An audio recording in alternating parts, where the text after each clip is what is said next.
Dominant Protector. Credit to the author. 6,421-30.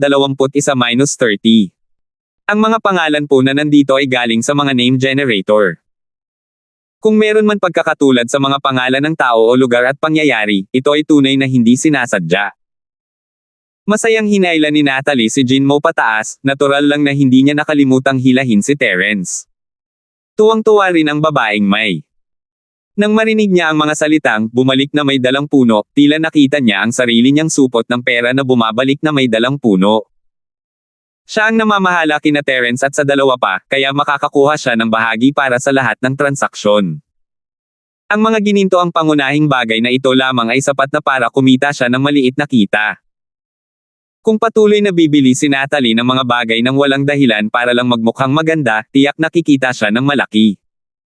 Natalie, hindi ka dapat puro magaganda lang ang pinagtutuunan mo ng pansin. Kalimutan mo na ang mga low-level na items ng Golden Core Stage at ng Original Infant Stage, pero hindi ka naman pwedeng basta bumili ng mga materyales at items ng Profound Stage pataas. Ang ilan sa mga yan ay mas makakasama lang kaysa makakabuti sa'yo. Paalala ni Jinmo nang may seryosong ekspresyon. Kung talagang bibili siya ng isang bagay na sumasalungat sa kanyang mga katangian, hindi ito makakabuti para sa kanyang cultivation. Hindi gaanong mahalaga ang mga low-level items, kaya hindi mahalaga. Gayunpaman, pagdating sa parehong level, hindi siya maaaring mag-alala. Alam ko. Nandito si Master, kaya hindi ako nag-aalala. Hinawakan ni Natalie ang braso ni Jinmo at umakto ng may pagkamaangas, ngunit hindi ito napigilan ni Jinmo. Nang makita ang eksenang ito, agad na nakaramdam ng kaunting inggit ang babaeng cultivator sa gilid. Gaano kaya kaganda kung magkakaroon siya ng isang makapangyarihang master na mapagmahal sa kanya? Sa kasamaang palad, ang tanging naiisip niya lang ay ang mga iyon.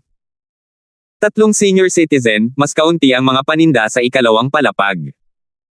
Karamihan sa mga ito ay para sa mga nasa orihinal na yugto ng sanggol. Mayroon ding ilan para sa mga nasa mahiwagang yugto ng pag-akyat. Ang ikatlong palapag ay para sa mga pinarangalan na panauhin. Lahat ng paninda ay para sa mga nasa yugto ng pagbubukas ng bundok pataas. Dapat ba muna nating tingnan ang mga paninda sa ikalawang palapag? Hindi nakalimutan ng babaeng May ang kanyang tungkulin. Pinangunahan niya ang daan habang magalang na humihingi ng mga tagubilin. Tingnan muna natin yung nasa ikalawang palapag. Marihing tumanggo si Natalie. Ang ikalawang palapag lang ang interesado niya. Hindi pa niya kailangan ang VIP room. Hindi ba niya narinig na sinabi ng amo niya na kahit maganda pa ang gamit niya, mas makakasama pa rin ito kaysa makakabuti kung hindi niya bibilhin ang tamang gamit. Malayo pa siya sa panahon ng pagbubukas ng bundok, kaya natural lang na hindi niya kailangang isaalang-alang ang mga bagay sa ikatlong palapag. Mas kakaunti ang tao sa ikalawang palapag. Tutal, ang mga bagong silang na soul cultivator ay itinuturing na mga makapangyarihang eksperto sa Torrent City, kaya hindi sila madalas pumupunta sa Chamber of Commerce. May concentration pearl pala dito. Mabuti na lang. Natalie, malaking tulong itong perlas para sa kasalukuyan mong antas. Bibilhin ito ni Master para sa iyo. Sa unang tingin, nakakita si Jinmo ng isang maliit na butil na kulay pila kabo. Mas malaki ito ng bahagya kaysa sa itlog ng kalapati sa sekular na mundo, at agad niya itong binili ng may masayang ekspresyon. Tumanggo si Terence sa sarili, maganda ang panlasa ni Jinmo. Ang focus orb ay talagang isang magandang item, ngunit epektibo lamang ito para sa mga cultivator na nasa profound stage at sa ibaba. Ang mas nakakahiya pa ay ang tungkulin ng Mind Concentration Pearl ay ang tumulong na patatagin ang Primordial Spirit kapag nililinang ang Primordial Spirit at banal na sentido. Sa madaling salita, kung hindi nililinang ng isang tao ang banal na sentido, ang Mind Concentration Pearl ay magiging walang silbi. Karaniwang kaalaman na ang Sky Class Island, ang lugar ng Yellow Class Sea, at iba pang mga isla ay makakasalamuha lamang ng lugar na ito ng pagsasaka pagkatapos ng panahon ng pagbubukas ng bundok. Gayunpaman, sa oras na iyon, ang pearl na nagpapakalma sa isipan ay hindi magiging gaanong kapakipakinabang. Bukod sa mga dalubhasa sa pandaman ng espiritu, tanging si Terence at ilang tao sa paligid niya ang mga ngailangan nito. Gayunpaman, mula sa ekspresyon ni Jinmo, tila ang mga akademya ng Mystic Sea Region ay mayroon ding ganitong aspeto ng cultivation. Mayroong kurso upang malinang ang espiritual na pandama bago ang panahon ng pagbubukas ng bundok. Ang mahiwagang rehiyon ng dagat ay talagang kwalipikado na maging mas mataas kaysa sa rehiyon ng ginintoang dagat. Salamat po, Panginoon. Napakaganda ng perlas na ito. Ang paghuhusga ni Natalie sa halaga ay tila batay sa kung siya ay maganda o hindi. Gustong-gusto talagang tanungin ni Terence si Truett kung paano sinanay ng matandang lalaki ang kanyang kahalili. Senior, napakaganda talaga ng mga mata mo. Maganda ang kalidad ng pearl na ito na nakakapagpakalma ng isip. Talagang napakataas ng kalidad nito. Isang karangalan ang magkaroon ng isang maestro na tulad ni Miss Natalie. Tuwang-tuwa ang babaeng magsasaka at nagsalita ng ilang papuri sa tamang panahon. Masaya ang lahat. Matapos tumingin-tingin sa paligid, may ilan pang mga aksesorya para sa Natalie, na pawang mga bagong silang na soul item, ngunit hindi ito masyadong pinansin ni na Jinmo at Terence. Sa VIP room sa ikatlong palapag, may nakita si Terence na ikinatuwa niya. Ito ang pinakamahalagang sungay ng isang halimaw na may iisang sungay na parang ulap ng kulog sa yugto ng pagbuo ng lupa. Ang 3 talampakang haba ng pilak puting sungay ay napapalibutan ng kidlat at naglalabas ng mahinang kapangyarihan. Ang sungay na ito ang pinakamahusay na material para sa pagpino ng mga armas. Kung ibibigay ito sa isang dalubhasa sa pagpapanday ng armas, sapat na ito para makagawa ng isang pambihirang sandatang kidlat. Pero para kay Terence, sayang lang kung gagawin itong sandata. Nahuhulaan niya ang ikatlong antas ng teknik ng pagtakas gamit ang thunder. Malaking inspirasyon ang naibigay sa kanya ng lightning igat, ngunit medyo mabagal pa rin siya sa pag-usad ng pagsasama ng kanyang katawan sa thunder. Ngayong nakita niya ang busina, labis na natuwa si Terence. Ang mga espiritong halimaw at mga halimaw sa dagat ay dawang magkaibang lahi. Ang katawan ng igat na kidlat at ang sungay ng halimaw na may sungay na kulog ay magkaiba, ngunit ang kidlat ay pareho. Gamit ang sungay na ito, may pag-asa si Terence na mapatunayan ang kanyang conclusion sa ibang paraan at makagawa ng malaking pag-unlad. Gusto ko itong sungay. Ilang piraso ng Spirit Jade? Sabi ni Terence habang nakaturo sa busina. Wala siyang pakialam sa presyo. Matagal nang lampas sa panahon ng pag-aalala ang mga Terence ngayon tungkol sa mga spiritual jade. Hindi niya nga alam kung ilang spiritual jade ang dala niya. Kung hindi pa ito sapat, makakapagbenta lang siya ng ilang tableta. Hindi mahalaga kung ito ay mga tableta mula sa mga taong cultivator, spirit beast, o sea beast. Walang problema. Para sa isang alchemy grandmaster, ang spiritual jade ay isa lamang talagang numero. Senior, ang sungay ng Earth Formation Stage Horn Thundercloud Beast na ito ay medyo kumpleto na, kaya napakamahal nito. Ang presyo natin ay 5 milyong spirit jade. Ang babaeng may ay puno ng kagalakan. Ang mga bagay sa yugto ng pagbubukas ng mundo ay hindi maipagbibili ng normal dahil walang nangangailangan ng mga ito. Hindi niya inaasahan na may magkakagusto pala sa mga ito ngayon. Bagamat ang sungay ng Single Horn Thundercloud Beast ay isang mahalagang kagamitan sa pagpino ng mga kagamitan, normal lang na walang may pakialam dito. Ang unang dahilan ay medyo mataas ang grado ng horn, at gawa ito sa mga materyales na nakakabutas ng lupa. Hindi ito kayang gawin ng mga ordinaryong panday. Ang pangalawang dahilan ay napakakaunti ng mga taong maaaring gumamit nito. Bukod sa antas, napakakaunti rin ang mga tagapagtanim ng elemento ng kidlat. Dahil ang Torrent City ay hindi isang pangunahing lungsod sa rehiyon ng Golden Sea, normal lang na hindi ito maipagbili. Tulad ng focus orb sa ikalawang palapag, isa itong magandang bagay. Kung mapunta man ito sa kamay ng taong gagamit nito, hindi ito magiging problema kahit gaano pa ito kamahal. Ang problema, para sa karamihan, wala itong gaanong halaga. Sayang talaga ang pagpapakita ng Flower Spiritual Jade. Walang pag-asa ang 4 na sis pavilion na maibenta ang mga bagay na ito, at gusto lang nilang gamitin ang mga ito bilang produkto para mapataas ang kanilang grado. Ipinapakita lang namin sa aming mga bisita na maganda ang mga gawa ng 4 sis pavilion. Ang Concentration Pearl at ang Horn of the Horn Thundercloud Beast ay parehong magagandang gawa.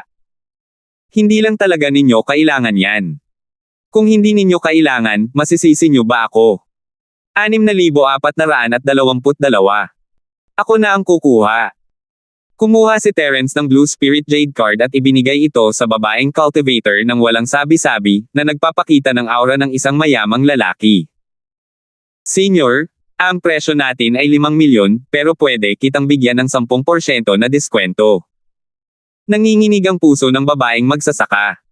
Sinabi na niya na magbibigay lang siya ng diskwento. Kung magkukunwari siyang hindi niya alam, masasaktan niya ito. Kung iisipin mo kung paano niya makukuha ang 1% ng halaga ng transaksyon sa bawat transaksyon, ang 5 milyon ay katumbas ng 50,000 spiritual jade. Pagkatapos ng 10% na diskwento, mawawalan siya ng 5,000 piraso ng spiritual jade. Gaano katagal siya magtatrabaho para makuha ang halagang iyon? Pwede kang kumuha ng diskwento, pero hindi mo kailangang ibigay sa akin ang sukli. Ibigay mo sa akin ang espiritual na jade pati na rin ang lahat ng nakakalat na mga bagay mula kanina. Bibigyan kita ng dagdag bilang tip. Maganda ang mood ni Terence, ang pagbili ng busina ay lubos na makakapagpabilis sa kanyang pag-aaral ng 3 antas ng pagtakas mula sa kidlat. Kahit na ang sungay ay nagkakahalaga ng 50 milyong spirit jade, hindi siya magdadalawang isip na bilhin ito, lalo na ang 5 milyong spirit jade. Kaya naman, ang diskwento na 200,000 spiritual jade ay talagang isang patak sa balde. Sa pagkakataong ito, tuwang-tuwa ang babaeng tagapagsaka. Hindi naman talaga sulit ang mga binili ni Natalie. Ang pinakamahal ay ang perlas na nagpapakalma ng isip. Gayunpaman, iyon ay isang regalo mula kay Yingluo, at ang bayarin ay naayos na. Ang natitirang pera na inihanda para sa pagbabayad ng sama-sama ay hindi hihigit sa 200,000 spirit jade. Katumbas iyon ang pagbibigay ni Terence sa kanya ng 300,000 spiritual jade. Gaano ba iyon kabukas palad? Kasama ng komisyon mula sa transaksyong ito, nadama ng babaeng tagapagsaka na maaari siyang magbakasyon at bumalik upang magsaka ng mag-isa. Dahil sa dami ng mga espiritual na jade, maaaring makalusot siya sa isang malaking kaharian at pagkatapos ay bumalik upang maghintay para sa isang mapagbigay na customer na magbigay ng tip sa kanya. Hindi ko ibinebenta ang sungay ng halimaw na ito na may isang sungay at parang ulap ng kulog. Nang inabot ng babaeng cultivator ang nanginginig na kamay para kunin ang Blue Spirit Jade card, biglang umalangaw-ngaw ang isang malalim na boses ng lalaki. Agad niyang binawi ang kanyang kamay na parang nakagat ng isang makamandag na ahas. Agad na dumilim ang mukha ni Terence. Ang sungay ay isa sa mga mahahalagang materyales para matutunan niya ang teknik ng lightning integration. Tiwala siyang magtatagumpay siya nang wala ang sungay, ngunit mas mabilis at mas may kumpiyansa ito kapag may sungay. Sa mahalagang sandali, maaari nitong iligtas ang kanilang mga buhay. Sino ba ang walang pakialam na makakaabala kung kailan malapit nang makumplito ang transaksyon? Panginoon ng lungsod. Mapatla ang mukha ng babaeng magsasaka, ngunit magalang pa rin siyang tumabi at yumuko upang salubungin ang isang lalaking nasa katanghaliang gulang na may makapal na balbas. Ang Panginoon ng lungsod. Ang Panginoon ng lungsod ng Agos. Anong karapatan mong makialam sa aking gawain? Isang mapanganib na liwanag ang sumilay sa mga mata ni Terence. Sa hitsura ng lalaking may balbas, medyo kamukha niya ang patay na si Marlon. Siguro ang matandang lalaki niya iyon. Hindi niya alam kung saan nakuha ng lalaking ito ang balita, pero tila nakilala niya si Terence bilang ang pumatay kay Marlon. Iyon ba ang dahilan kung bakit siya pumunta rito? Senior, ang ating Forces Court ay pag-aari ng mansyon ng Panginoon ng lungsod. Ito ang Panginoon ng lungsod ng ating Torrent City, at siya rin ang Pavilion Master ng Forces Pavilion. Maganda ang impresyon ng receptionist kay Terence, kaya mabilis niya itong ipinakilala sa lalaki. Bagamat labis siyang nalungkot nang mawala ang daan-daang libong spiritual jade bilang gantimpala, hindi siya nang ahas na tumutol nang harapin niya ang City Lord. Naiintindihan mo ba? Akin ang lahat ng nandito. Kung sasabihin kong nagbebenta ako, nagbebenta ako. Kung sasabihin kong hindi ako nagbebenta, hindi ako nagbebenta. Malamig na sumulyap ang lalaking may balbas kay Terence bago tumingin kay Jinmo nang may matinding takot. Pagkatapos ay nagsalita siya kay Terence sa matigas na tono. Bukas ka ng magnegosyo ngayon, at ang mga paninda ay nasa mga istant na may malinaw na presyo. Nakikipagkalakalan ako ayon sa mga patakaran, at hindi mo maaaring ibenta ang mga ito dahil lang sa gusto mo. Hindi mo ba dapat akong bigyan ng paliwanag? Naghihinala na si Terence na nandito ang lalaking ito para sa insidente ni Marlon, kung hindi siya nagkakamali, malamang na konektado sa kanya ang mga assassin ng Hidden Death Sect. Hindi niya lang alam kung paano nalaman ng lalaking ito na siya ang pumatay kay Marlon, at kung paano niya ito nakilala. Mga patakaran. Sa Torrent City, ako, si Hinder, ang patakaran. Bakit? Dahil lang malakas ka, gusto mo kaming pilitin na bumili at magbenta. Tiningnan ni Hinder si Terence nang may paghamak at puot, sigurado na si Terence ngayon. Alam na alam talaga ng lalaking ito ang tungkol sa amin ni Marlon. Pinipilit mo ba ang isang deal? Biro yan. Magbibid ako kahit magkano ang itakda mo. Ano pa ang dapat gawin para mapilit mo ang isang deal? Kung hindi mo ito ibebenta ngayon, ako ang bibilhin. Tumawa ng malamig si Terence, at lalong nag-aalab ang galit niya. Kung ang mga assassin mula sa Hidden Death Sect ay talagang inupahan ni Hinder, paano kung winasak nila ang buong dumadaloy na lungsod? Isang simpleng Panginoon ng lungsod na nasa ganap na antas ng paghahati ng bulok ang talagang nag-iisip na kahanga-hanga siya. Hindi na kailangang gawin iyon ni Terence, maaari niya lang utusan ang isang spirit beast na gawin iyon, at mamamatay na ang gago. Kasabay ng isang malutong na tunog ng pagkalabog, itinaas ni Terence ang kanyang kamay at binasag ang restriction sa halimaw. Ibinalik niya ang busina sa kanyang storage bag at itinapon ang asul na jade card kung saan naroon ang busina. Napakapangahas. Paano mo nagawang nakawin ang Forces Pavilion sa aking Torrent City? Sa tingin mo ba talaga ay wala akong magagawa sa iyo? Galit na galit si Hinder, ngunit ang kanyang mga mata ay puno ng pagmamalaki. Bilang Panginoon ng lungsod ng Torrent City, at bilang Pavilion Master ng Forces Pavilion, kailangan niya maging maingat sa mga ginagawa niya. Halimbawa, hindi niya maaaring atakihin si Terence nang walang dahilan. Nandito si Terence para dumalo sa pulong ng asosasyon, walang dahilan para magsimula siya ng away. Para na rin itong away sa asosasyon, at hindi niya kayang bayaran iyon.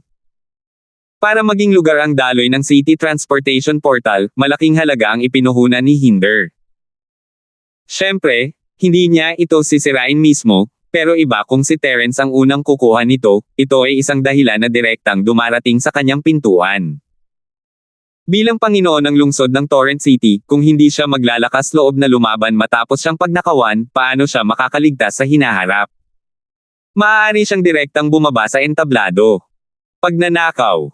Tinatawag mo bang pagnanakaw ang isang normal na transaksyon? Sa hinaharap, mayroon pa bang mga tao mula sa korte ng Forces na pupunta para bumili ng mga bagay-bagay? Ngumiti si Terence nang may paghamak, gusto niyang makita kung ano pa ang mga nakatagong barahan na hawak ni Hinder. Hindi naman siguro isa pa rin siyang assassin mula sa Hidden Death Sect, di ba? Maliban na lang kung kumuha siya ng 6 o 7 Sky Rank Killer mula sa Hidden Death Sect, wala talagang pakialam si Terence sa kanila. Tutal, karamihan sa mga mamamatay tao na may ranggong langit ay nasa yugto pa rin ng pagbukas ng lupa. Dahil may 9 na maliliit na spirit beast, kung 3 o 4 na mamamatay tao na may ranggong langit ang maglalakas loob na magpakita, maaaring hindi nila makayanan ang pagsiklab ng maliliit na spirit beast. Bukod dito, naroon si Jinmo, isang eksperto sa dakilang bilog ng paghahati ng lupa. Hindi mo kailangang mag-alala kung may bibili ba rito, pero wala ka ng pagkakataong bumalik pa. 6,423. Ang malabalbas na mukha ni Hinder ay nagpakita ng isang mapang asar ng ngiti. Itinaas niya ang kanyang kamay at inihagis ang isang watawat na may array, na naging dahilan upang magbago ang buong Forces Pavilion. Muntik nang matawa ng malakas si Terence, kaya ang tunay na taktika ni Hinder ay ang hanay ng mga patibong at patay na ito. Kinailangan niyang aminin na ang Death Trap Array na ito ay talagang nasa isang tiyak na pamantayan. Halos nasa bingit na ito ng isang grade 8 Death Trap Array. Gamit ang array skills ni Terence, napakahirap nang makawala sa level 8 trap na ito at pumatay ng array nang hindi nasasaktan, hindi pa kasama sina Jinmo at Natalie. Pero kung hindi man ito masira ni Terence, mayroon pa ring ibang bagay. Kamakailan lang, ang sampaang iyon ay labis na nasira sa array na daw. Wala siyang makitang bastang space array ng desyerto na isla. Sa wakas ay mayroon na siyang kalahating watawat ng space array, ngunit wala pa rin siyang maisip na solusyon. Sa ngayon, na-activate na ni Hinder ang isang grade 8 Death Trap Array, sakto lang para lumabas ang sampaang bagay na iyon at maibsan ang pagkabagot nito. Brat, mag-aral kang mabuti.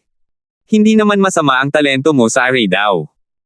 Kung magsasanay ka pa ng ilang beses ng ganito, baka mabilis kang makausad sa pagiging rank 8 array master. Hindi nakalimutan ng multo na bigyan ng pampalakas loob si Terence habang ginagabayan siya nito. Kung kayang abutin ng array skills ni Terence ang mga multo, kayang pag-aralan nilang dalawa ang kalahating watawat ng space array ng magkasama, na siyang pinaka-ideal para sa multo. Dati akala ng Molditang to ay mabilis ang pag-usad ni Terence sa mga Pormasayon, pero ngayon ay nagrereklamo na ito na mabagal ang pag-usad niya. Sa huli, si Terence ang hindi nakatulong sa kanya at patuloy na humihingi ng tulong sa kanya, na nagpaantala sa kanyang pag-aaral ng mga watawat ng space array. Alam ko. Magsisikap ako. Walang pakialam na sagot ni Terence habang iwinagayway ang mga bandila ng kanyang Pormasayon. Siyempre, magsisikap siyang pag-aralan ang array daw, pero lahat ng iniisip niya ay nasa ikatlong antas ng lightning escape technique. Kung magiging maayos ang lahat, maaari pa nga niyang mahinuha ang ika-4 na antas. Mas mahalaga ito kaysa sa pag-aaral ng array na daw. Tutal, kung may problema sa array, may mga bagay na darating para tumulong. Gayunpaman, kung hindi niya matatalo ang isang eksperto, hindi siya matutulungan ng Molditang iyon na makatakas. Hindi mo ako maaaring sakupin sa lahat ng oras, tama ba? Nawala ang mayabang ng ngiti ni Hinder sa kanyang mukha, at hindi niya man lang maisara ang kanyang bibig. Hindi niya kailanman inakala na ang grade 8 death trap array na ito, na binayaran niya ng malaki para umupa ng isang formation master para itayo, ay tuluyang mawawala sa kontrol sa loob lamang ng ilang maikling paghinga. Para mas maging tumpak, ang kontrol ay nailipat na kay Terence. Hindi ito lubos na maisip. Bakit ganito ang kinalabasan? Hindi ba't ang batang ito ay isang alchemy grandmaster? Maaari kayang mali ang impormasyon, at hindi naman talaga siya isang alchemy master, kundi isang array master. Ganun din kagulat si Jinmo, habang tumatagal ang oras na kasama niya si Terence, lalo niyang nararamdaman na hindi ito kayang unawain. Wala siyang masyadong alam tungkol sa mga array, pero malinaw niyang nararamdaman na na-activate ni Hinder ang isang napakalakas at mataas na antas ng trap at kill array, pero madali itong na-control ni Terence. Gusto niya talagang malaman kung paano ito nagawa ni Terence. Kahit alam niya ang tungkol sa mga array, hindi naman dapat siya ganito kalakas, di ba? Hinder, Panginoon ng Lungsod Chen, sinasabi mong hindi ako magkakaroon ng pagkakataong pumunta at bumili ng mga bagay, hindi ba? Kung gayon ay kailangan kong bumili ng mas maraming bagay. Tinanggal ni Terence ang bitag at hanay ng mga pamatay-tao at tumingin kay Hinder ng may mapangutsang ekspresyon. Tumingin siya sa paligid para tingnan kung mayroon pang ibang bagay na maaaring makaakit sa kanya. Sa mas malapitang pagtingin, mayroon talaga. May isang kahon na nakasara sa isa sa mga display. Hindi ito napansin ni Terence noon, pero ngayong tiningnan niyang mabuti, napagtanto niyang isa itong kahon ng mga high-level array flags. Parang may nagbibigay sa iyo ng unan kapag inaantok ka. Iniisip pa rin ni Terence na ang mga formation flag na hawak niya ay pawang mga normal na bagay lamang, at nagiging kulang na ang mga ito. Halimbawa, ang grade 8 death trap array ngayon lang. Dahil sa mga array flag, hindi niya ito lubusang na-control. Ang ginawa niya lang ay putulin ang kontrol ni Hinder. Dahil dito kaya pinaalis ni Terence ang Pormasayon. Mas tamang sabihin na sinira niya ang Pormasayon kaysa sabihin na ang bagay na iyon ang kumokontrol dito. Kung nasa kanya lang ang high-level array flag ngayon, makokontrol niya sana ito. Hindi naman masama itong kahon ng mga high-grade array flags. Gusto ko rin ito. Pinutol ni Terence ang selyo at inilagay ang kahon sa kanyang storage bag. Inilabas niya ang isang Spirit Jade card at tinapos ang transaksyon. Namumula ang mukha ni Hinder sa galit, ngunit nilunok na lamang niya ang kanyang galit. Akala niya ay sapat na ang isang level 8 trap at kill array para patayin si Terence, ngunit sino ang mag-aakala na mangyayari ito? Masyadong biglaan ang pagdating ni Terence, at hindi inaasahan ni Hinder na mangyayari ito. Kung alam lang niya na mangyayari ito, marami na sana siyang inihandang backup plan. Pero huli na para isipin pa iyon ngayon. Lunukan na lang niya ang galit at panoorin ang kay-abangan ni Terence. Panginoon ng Lungsod Chen, mayroon ka pa bang ibang mga panlilinlang na magagamit? Kung wala, gagawin kitang dating Panginoon ng Lungsod. Ngumiti ng malamig si Terence nang magpasya siyang lumipat dito. Dahil ayaw itong bitawan ng lalaking ito, papatayin niya ito ng direkta. Mahirap ng patuloy na mabiktima ng mga Pocahontas sa likod ng mga eksena, sawa na si Terence sa mamamatay tao nitong mga nakaraang araw. Hindi siya uhaw sa dugo, pero hindi siya nakaramdam ng anumang bigat sa pakikitungo sa isang taong kasing sama ni Hinder. Hindi alam ni Jinmo kung anong sama ng loob ang meron si Terence kay Hinder, pero malinaw na si Terence ang pinupuntirya ni Hinder. Kung hindi lang dahil sa array skills ni Terence, ang trap at kill array ngayon lang ay sapat na para takutin silang tatlo. Kaya sinuportahan niya ng buo ang pahayag ni Terence. Kahit hindi kumilos si Terence, hindi siya susuko ng ganoon kadali. Ang vice-principal ng Feiyang College sa Mystic Division C area, ang punong kinatawan ng recruitment sa Yellow Division C area, ay muntik ng malinlang ng isang kastela ng Yellow Division C area. Ang pinakamahalaga ay mayroon siyang minamahal na disipulo at isang henyo na inaasahan niya. Hindi ito matitiis. Terence, tumabi ka? Tingnan ko kung gaano kalakas ang lungsod na ito, Panginoong Hinder, para manggahas na atakihin tayo. Hindi ko alam kung sino ang nagbigay sa kanya ng lakas ng loob. Walang ekspresyong humakbang si Jinmo, hinaranggan si Terence sa likuran niya habang sumabog ang aura niya. Malaki ang ipinagbago ng ekspresyon ni Hinder. Natakot na siya kay Jinmo dati at pakiramdam niya ay isa itong napakalakas na kalaban. Kung tungkol naman sa kung gaano ito kalakas, wala siyang ideya. Gayunman, nang sumabog ang aura ni Jinmo, napagtanto niya na mas malakas pala ito ng isang antas kaysa sa kanya. Ang isang master ng Grand Completion of Earth-Shatting Realm ay isang nangungunang figure sa rehiyon ng Yellow Sea. Hindi inisip ni Hinder na mayroon siyang kwalipikasyon para hamanin ang kabilang partido, kaya takot na siya. Hindi na hinintay pang maglunsad ng atake si Jinmo, biglang lumipad paatras si Hinder, direktang bumagsak sa pader. Nang i-activate niya ang array kanina, ang defense array na karaniwang naka-activate ay nakasara na. Matapos kontrolin ni Terence ang array, hindi na niya ito muling inactivate, kaya ang full-powered strike ni Hinder ay lumikha ng isang malaking butas sa pader.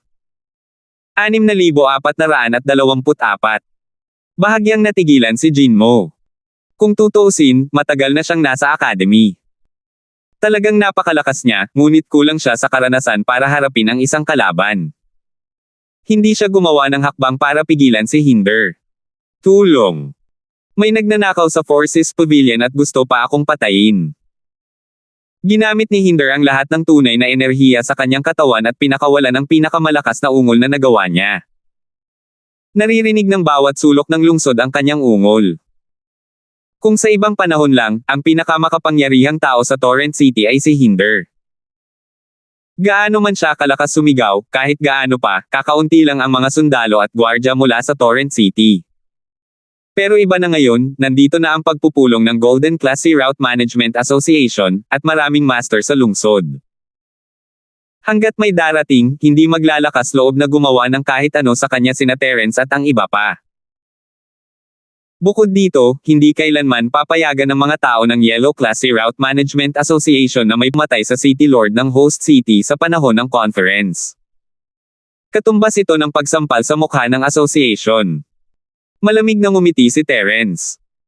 Akala ba ni Hinder kaya niyang iligtas ang buhay niya ng ganoon lang? Nakakatawa talaga. Dahil gusto niya itong patayin, tatapusin siya ni Terence bago pa man may makialam. Gayunpaman, bago pa man makakilos si Terence, hinabol na siya ni Jinmo matapos ang isang sandali ng pagkabigla. Galit na galit siya. Nangahas pang ang baluktutin ng Hinder na ito ang katotohanan at gumawa ng mga kasinungalingan tungkol sa pagnanakaw at pagpatay. Siya ang vice-principal ng Feiyang College. Kung sangkot siya sa isang iskandalo ng pagnanakaw at pagpatay, paano niya may pagpapatuloy ang pagtuturo sa mga tao sa hinaharap? Ang bastos na ito ay nararapat mamatay. Kahit na maraming beses nang umatake si Jinmo sa ilusyonaryong porma sayon, malinaw na hindi niya ginamit ang buong lakas niya noong panahong iyon. Gayunpaman, ibang-iba ang pagkakataong ito. Gustong saktan ni Hinder sina Terence at Natalie, at kasabay nito, gusto rin niyang isisi sa kanila ang lahat. Hindi ito kayang tiisin ni Jinmo. At kaya, sa wakas ay ginamit na niya ang kanyang buong lakas, ipinakita kay Terence ang tunay na lakas ng vice-dekano. Nang hindi gumagamit ng anumang espesyal na teknik sa martial arts, ginamit lamang ni Jinmo ang kanyang bilis upang mahabol si Hinder. Pagkatapos, ginamit niya ang lahat ng kanyang tunay na enerhiya at sumugod gamit ang kanyang palad.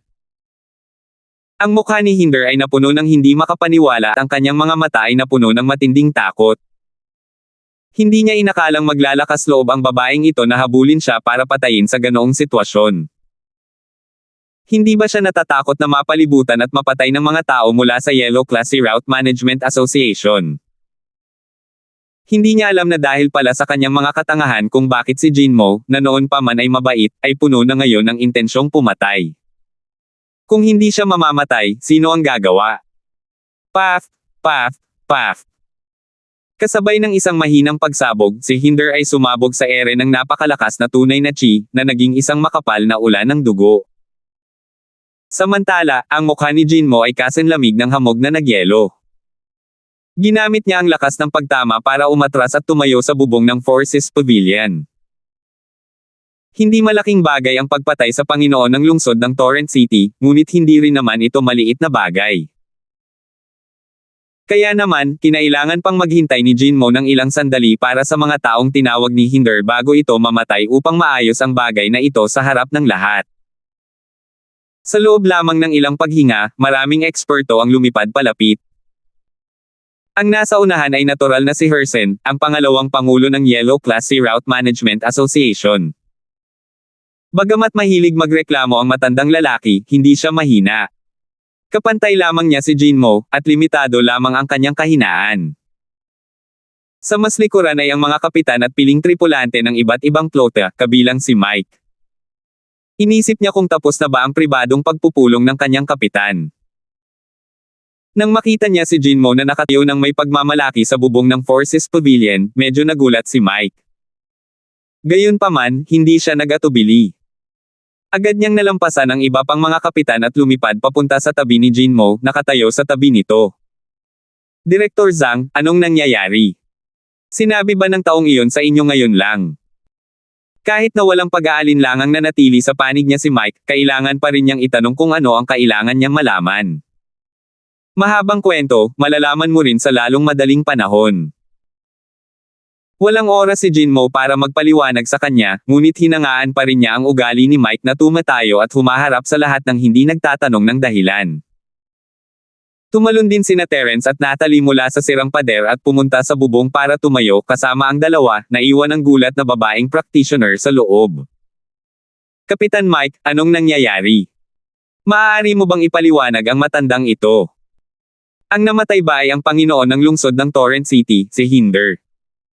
Medyo malungkot ang ekspresyon ni Hersen. Tulad ng inaakala ni Hinder ang lahat. Natural na kakampi niya ang mga tao mula sa Yellow Classy Route Management Association. Ang tanging nakakagulat ay hinabol siya ni Jinmo at pinatay gamit ang isang sampal. Kung mas handa sana si Hinder at tinawag si Hersen, baka nagkaroon pa siya ng pagkakataon. Nakakalungkot na hindi siya handa sa pagkakataong ito. Ang resulta ng pakikipaglaban gamit ang kanyang mga kamay lamang ay ang direktang pagkamatay niya. Sinundan ka ni Kapitan Mike. Ano kaya ang alam niya? Anong paliwanag ang maibibigay niya sa iyo? Bahagya nang umiti si Jinmo at inayos ang itsura nito. Pagkatapos ay tumingin siya kay Hersen at sinabing, "Pangalawang Pangulo, hayaan ninyong porma kong ipakilala ang aking sarili. Ako si Jinmo, ang pangalawang pangulo ng Mystic Class Ocean Academy, at ang pinuno ng admission delegation ng Mystic Class Ocean Academy. Nandito ako kasama si Captain Mike para saksihan ang inyong komperensya. Hindi ko inaasahan na aatakihin at papatayin kami habang namimili kami sa isang maliit na tindahan. Pinagbantaan nila kami ng patibong at pagpatay at inakusahan kami ng pagnanakaw.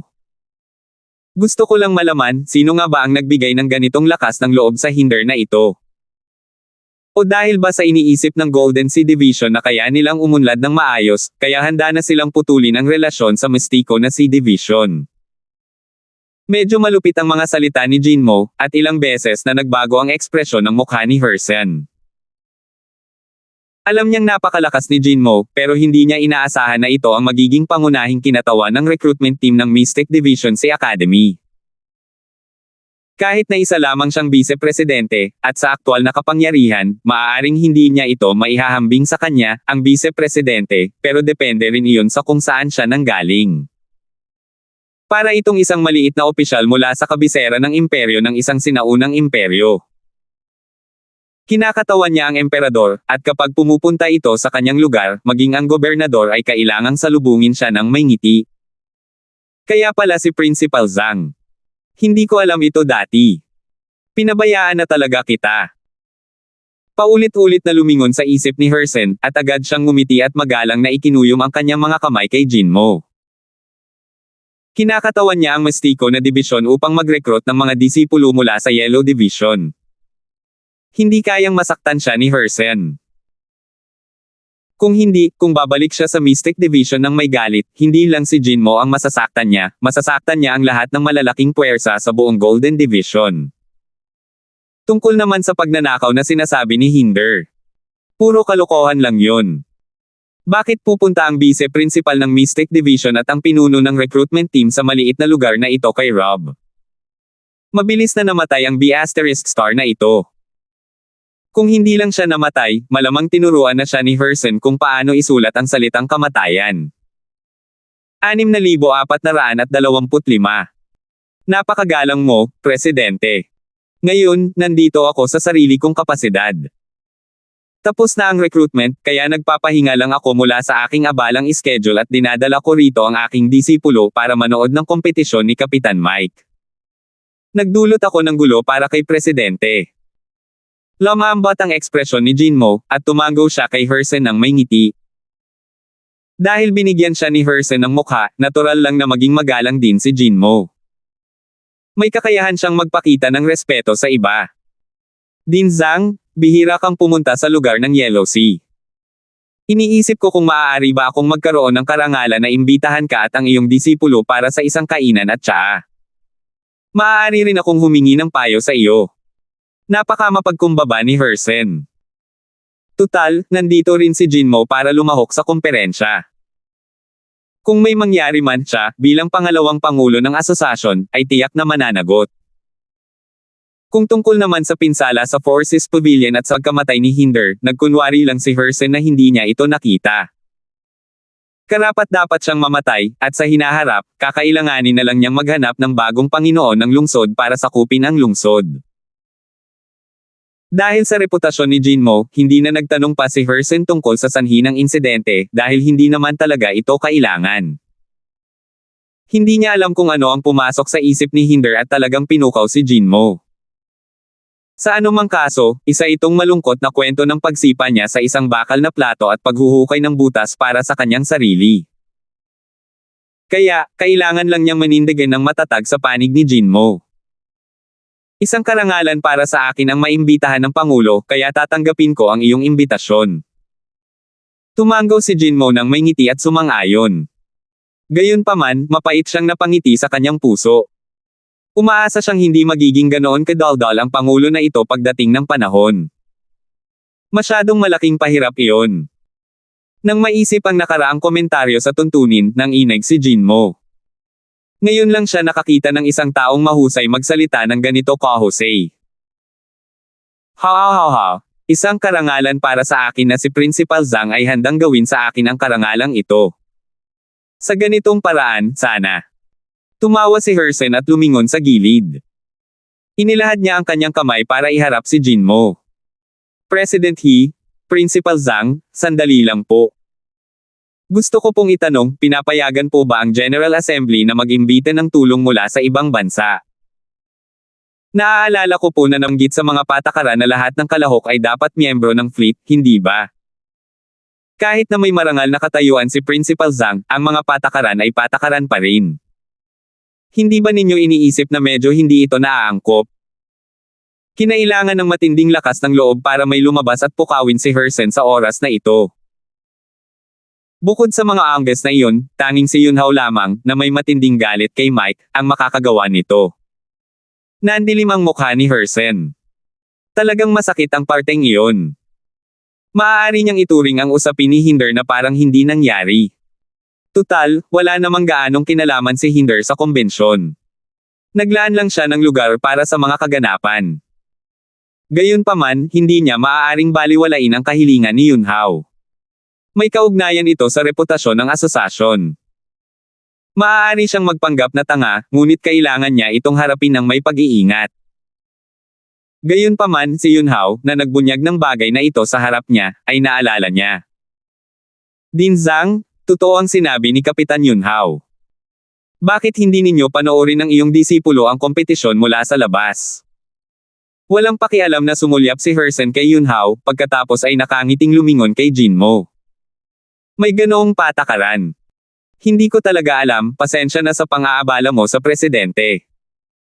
Kung gayon, susundin natin ang sinasabi niya. Nabigla si Jinmo, ngunit taos puso rin siyang humingi ng tawad kay Hersen. Hindi naman problema yan. Malaki ang naitulong ng presensya ni Din Zhang sa ating komperensya. Bukod pa riyan, hindi naman malaking bagay ang hindi pagiging ignorante. Ngumiti si Hersen at ikinumpas ang kanyang kamay. Hanggat hindi nalulungkot si Jinmo, magiging maayos ang lahat. Masayang wakas para sa lahat ang maayos na paglutas ng problema. Labis pa rin ang pasasalamat ni Hersen kay Jinmo. Handa siyang harapin ito, kaya kahit papaano ay isa siyang kaibigan na karapat-dapat sa pakikipagkaibigan. President He, Principal Zhang, patawarin ninyo ako sa pagsasabi ng isang bagay na walang galang, ngunit hindi ba't medyo hindi patas ang ganitong paraan ng paghawak ng mga bagay-bagay. Napakalakas ni Din Zhang, kaya natural na malaking tulong siya sa armada ng Mike. Naniniwala ako na kung wala si Din Zhang at ang iba pa, tiyak na nasa pinakamababang ranggo ang armada ni Mike. Kaya, sa palagay ko ay dapat nating ibawas ang mga benepisyong naidulot ni Din Zhang mula sa mga puntos ng armada ng Mike. Ginagawa rin ni Yunhao ang lahat. Hindi si Jinmo ang target niya, kundi si Mike. Sa anumang kaso, 10 puntos lamang ang nakuha niya sa kabuuan mula sa 2 round ng kompetisyon, at nasa pinakamababa pa rin siya ng ranggo. Mas mabuting gawin niya ang lahat para pabagsakin si Okitesoba. Kapitan Gu, sa tingin ko ay mali ang pagkakaintindi mo. Hindi ko natulungan si Kapitan Mike gaya ng iniisip mo. Sila ni Ray disipulo ko, at ang tulong niya kay Kapitan Mike ay napakaliit lang. Hindi patas kung parurusahan si Kapitan Mike dahil lang sa nandito ako para manood ng palabas. Hindi ba't ganoon ang iniisip mo, Presidente?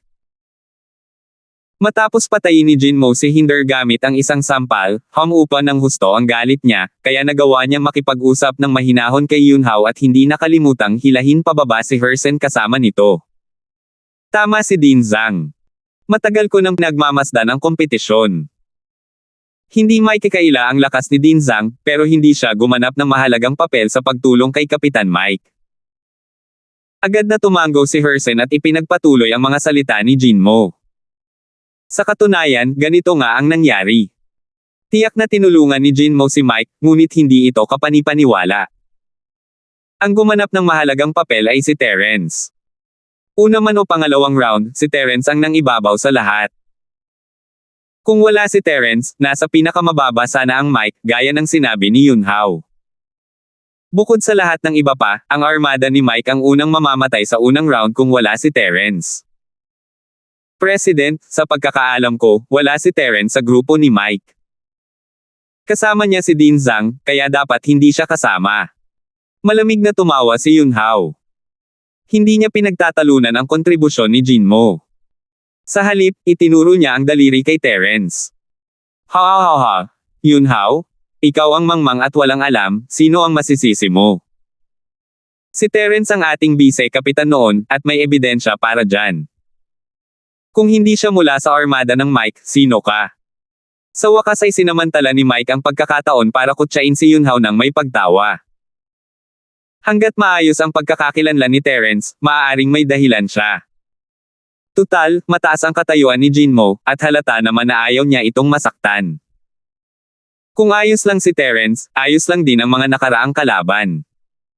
Namutla ang mukha ni Yunhao.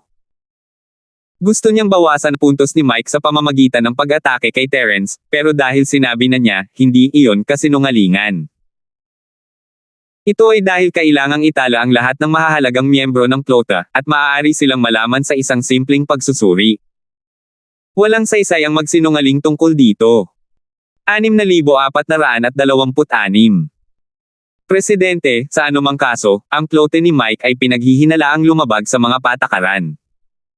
Kung walang parusa, lahat ay susunod din sa hinaharap. Sa tingin ninyo, hindi ba't may katuturan ito? Alam ni Yunhao na hindi makakalusot si Terence sa puntong ito, kaya agad niyang binago ang usapan at gustong hilahin ang lahat ng nasa armada papunta rito. Gayunpaman, ang mga kapitan ng mga plot ang iyon ay pawang matatalinong tao. Kahit pa sumang-ayon sila sa kanya ng buong puso, hinding-hindi nila kailanman susuportahan si Yunhao ngayon. Sa bagay, sumusugod ka na sa hanay ng mga kalaban. Kailangan lang nilang maghintay sa bunga ng kanilang pagsisikap. Pagdating sa pananakit ng mga tao, sapat na para sa isang tao na humakbang pasulong. Kaya naman, tumingin si Yunhao sa kaliwa, kanan, pataas, at pababa. Nakita lamang niya na ang mga kapitan ng mga plote ay nakatingin sa ibaba, na parang naglilinang sila ng mga divine arts at hindi dapat magambala, na parang natatakot silang mabaliw. Labis ang pagkadismaya ni Hersen. Gusto niya talagang sampilan si Yunhao hanggang mamatay ngayon din. Lahat ng pangalan ay may nakasulat na araw, Tianhao. Kailangan pa ba siyang pilitin ng ganito? Kung hindi ito haharapin ni Hersen, masisira ang reputasyon ng Yellow Class Route Management Association. Masisira ang kanyang walang kinikilingan at walang dodges sa imahe. Sa tingin niya ay hindi naman talaga ito malaking bagay, at kung talagang may mahalagang papel si Jinmo dito, tulad ng ginawa ni Terence na kagagawan lang ni Jinmo, malugod niya itong parurusahan, pero ang problema ay wala talagang papel si Jinmo. Kung mapipilitin siyang parusahan ang armada ng Autoba, kahit si Hersen ay hindi ito malalampasan. Gayunpaman, wala siyang ibang magagawa kundi parusahan sila. Isa nga itong problema. Presidente, dahil iginiit ni Kapitan Yunhao na nilabag ni Din Zhang ang mga patakaran, handa ang ating armada ng Mike na panagutan ang kaukulang parusa. Tiyak na hindi natin pahihirapan ang pangkalahatang asambleya. Nakita ni Mike ang problema ni Hersen at agad na humakbang upang akuan ang responsibilidad. Sa ganitong paraan, hindi lamang niya makikipagkaibigan kay Hersen, kundi tuluyan ding mapapawi ang sama ng loob sa puso ng maraming kapitan. Para sa mga taong nabubuhay sa dagat, talagang kapaki-pakinabang ang pagkakaroon ng mas maraming kaibigan. Kahit na sila ay magkakompetensya, kapag wala nang magkakapatong na alitan matapos hatiin ang mga ruta sa dagat, mas mataas ang posibilidad ng kooperasyon at panalo sa lahat. Gaya ng inaasahan, nang sabihin iyon ni Mike, agad siyang pinuri ni Hersen at ng iba pang mga kapitan sa kanilang mga puso. Sakto talaga ang tiyempo. Hindi lang niya nalutas ang problema ni Hersen, kundi tinuruan din niya ng leksyon si Yunhao. Hindi maganda ang impresyon ni Hersen at ng mga kapitan ng ibang mga plote kay Yunhao, dahil ibinunyag niya sa harap nila ang mga sekreto ng iba. Bukod pa riyan, hindi pa rin siya mapagpatawad. Kung ikukumpara kay Mike, agad na nabunyag ang agwat sa pagitan nila. Dahil sinabi ito ni Kapitan Okita, upang mapanatili ang pagiging patas ng komperensya, ako ang magbibigay ng nararapat na parusa sa ngalan ng komperensya. Hinangaan ni Hersen si Mike sa kanyang puso, ngunit nagmukha itong parang negosyante. Dahil sa natatanging lakas ni Din Zhang at sa tulong nito sa armada ni Mike, napagpasyahan ng asambleya na ibawas ang mga karagdagang puntos na nakuha ni Mike sa ikalawang round at kalkulahin na lamang ang mga huling puntos. Bukod pa rito, 1 puntos ang ibabawas mula sa unang round. Tutal, ang dalawa pang armada na nakipagtulungan sa armada ni Mike ay mayroon ding 8 puntos, kaya makatuwiran na makakuha ng 9 na puntos sa unang round. Masasabing medyo mabigat ang parusang ito, nakatumbas ng 5 puntos na sabay-sabay na binawasan. Bukod dito, ang dahilan ni Hersen ay lubos na nakakakumbinsi, at walang paraan para makipagtalo rito. Gayunpaman, alam ng lahat sa kanilang mga puso na si Hao ay naging maawing pa rin. Simula nang si Mike ang magkusa na humingi ng responsibilidad, medyo may kinikilingan si Hao. Matapos ibawas ang 5 puntos, ang armada ng Autoba ay mayroon pa ring kabuoang 19 na puntos, nangunguna sa grupo. 1 puntos na lang ang natitira sa kanila, pero ang kalamangan ay isa pang kalamangan. Dahil nandito si Terence, ang 1 puntos na ito ay maaari pa ring maging panalo. Higit sa lahat, nakuha na ng armada ng Mike ang pabor ni Hersen pagkatapos ng insidenteng ito. Sino siya how? Ang pangalawang pangulo ng Yellow Sea Route Management Association, ang punong abala ng komperensyang ito, at ang pinakamalaking hurado. Nang umabot sa puntong hindi magkasundo ang Mike Fleet, naging malinaw na kung sino ang kanyang papanigan. Presidente, patas ang pagkakahawak niya sa bagay na ito. Wala kaming anumang pagtutol. Pagkalabas ng resulta ng parusa, ngumiti si Dax at inilahad ang kanyang mga kamay kay Hersen, ipinapahayag ang kanyang suporta sa desisyon. Nagpahayag din ng kanilang mga opinyon sina Lucius at ang iba pa. Labis silang nasiyahan sa resulta, at walang sino man ang biglang tumutol. Noong una, napakalaki ng lamang ni Mike kaya't sapat na ito para mawalan ng pag-asa ang karamihan. Gayunpaman, iba na ang sitwasyon ngayon. Bagamat nangunguna pa rin siya, nakakita ng pag-asa ang mga taong nasa likuran niya na mababaligtad ang sitwasyon. Bukod sa armada ni Mike, ang armada ni Lucius ay may 18 puntos. Ang dalawang armada na nakipagtulungan kay Mike sa unang round ay mayroon ding 18 puntos. Nakakuha si Dax ng 17 puntos, at may isa pang floater na may 17 puntos. Ito ay pawang mga kandidato na may pag-asang lumaban para sa dalawang rutang pandagat na uri ng Zuan. Basta't maganda ang ipinakita niya sa ikatlong round, kaya niyang malampasan si Mike anumang oras. Kaya naman, sumang-ayon ang lahat sa parusa ni Hersen. Dahil walang tumututol, maghiwa-hiwalay na tayo. Sa ikatlong round bukas, lahat ay magpapakitang gilas. Sa simula lang ay handa na tayo para sa 5 round ng kompetisyon, pero nakita ko na may mga taong walang kumpiyansa na baligtarin ang sitwasyon at alam lang kung paano intindihin ang ilang maliliit na detalye para gawing issue ito. Kaya naman, ang ikatlong round bukas ang magiging huling round ng grand meeting na ito. Nais ko sanang makuha ng lahat ang resultang gusto nila. Nasiyahan si Hersen sa reaksyon ng lahat ng kapitan, ngunit ang kanyang mga huling salita ay malinaw na nakadirekta kay Yunhao. Mula sa kanyang malamig at walang pakialam na mga mata, alam ng lahat na si Yunhao ay miyembro na ngayon ng Yellow Sea Route Management Association. Kung gusto niyang makalabas sa blacklist na ito ng madali, hindi ito magiging kasing dali ng sinabi niya ngayon. Ang mga taong nakaintindi nito ay tahimik na lumayo kay Yunhao kung sakaling tumingin ito sa kanila. Kung hindi sila mag-iingat, mamarkahan sila bilang mga kasabwat ni Yunhao. Magandang balita ito para sa mga may pag-asa pang maabutin ang armada ng Mike. Matatapos nila ang labanan sa isang iglap at mababawasan ang bilang ng mga hindi inaasahang pangyayari. Kung papalarin sila, mababaligtad nila ang sitwasyon. Para sa mga nagkaroon ng malaking pagkakaiba sa puntos, masamang balita ito. Kung mayroon pang 5 round ng kompetisyon, posible sana ang lahat. Ngayon, sapat na ba ang isang round ng kompetisyon para punan ang malaking agwat sa puntos? Mas mabuting maligo ng maaga at matulog. Marahil ay maaaring matupad ang isang panaginip. Hindi na kailangang banggitin pa ang galit ng mga taong ito kay Yunhao. Naunawaan din ni Yunhao na sinusubukan siyang pahirapan ni Hersen. Sa totoo lang, nagsisimula na siyang magsisi. Hindi na niya kailangang saktan si Hersen. 6,427. Kahit bumaba ang puntos ni Mike, ano pa kaya? Ang kabilang partido ay nasa unang pwesto pa rin, at siya pa rin ang nasa huli. Ang pananakit sa iba ng hindi nakikinabang sa sarili ang pinakamagandang paliwanag ngayon. Sa paningin ng iba, malamang isa siyang tanga, di ba? Tanging ang mga plote na May 16 hanggang 18 puntos ang makikinabang dito. Sa kasamaang palad, hindi nila pahahalagahan ang tulong ni Yunhao. Ang malamang na resulta ay palihim nila siyang pagtatawanan dahil sa pagiging hanggal niya habang nakukuha ang mga benepisyo. Director Zhang, Miss Natalie, dito po sana kayo. Kain na tayo at mag-usap. Mas gumaan ang pakiramdam ni Hersen matapos niyang lokohin si Yunhao. Lumingon siya at magalang na inimbitahan si Jinmo at ang kanyang disipulo. Kung tungkol naman kina Mike at Terence, galing sila sa fleet, at kailangan nilang sumali sa kompetisyon bukas. Hindi niya sila basta-basta maaaring imbitahan ng direkta dahil magiging kainahinala iyon. Guro, gusto ko pong makasama si Terence. Sabik na tiningnan ni Natalie si Jinmo. Ang matandang lalaking ito na nagngangalang Hersen ay masyadong detalyado. Ang pag-iisip pa lang tungkol dito ay nakakaramdam na siya ng antok.